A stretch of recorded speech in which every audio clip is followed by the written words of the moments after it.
நமது கைக்கடிகாரத்தை பயன்படுத்தி நம்முடைய ஆன்மா என்கின்ற சிற்றணுவின் அவஸ்திகளை கண்டறிய முடியும். வள்ளலார் நம்முடைய ஆன்மா என்கின்ற சிற்றணுவுக்கு நனவு, கனவு, சுழுத்தி என்கின்ற அவஸ்தைகள் உள்ளதாக கூறியுள்ளார்.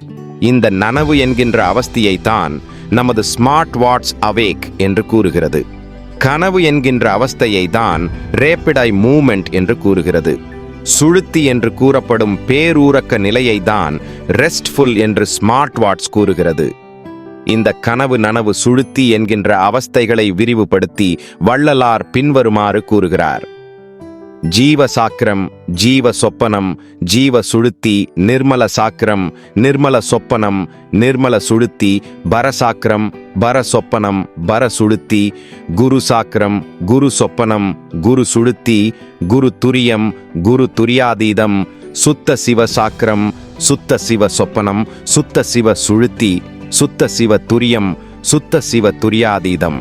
இந்த குருதுரிய நிலையில்தான் அருட்பெருஞ்சோதி ஆண்டவரின் அருள் நமக்கு முழுமையாக காரியப்படும். இதற்கு எடுத்துக்காட்டு மகான் தத்துவராயர். சுத்த சிவத்துரிய நிலையில் அருட்பெருஞ்சோதி ஆண்டவர் நம்முடன் இரண்டர கலப்பார். இதற்கு எடுத்துக்காட்டு நமது சிதம்பரம் ராமலிங்கம்.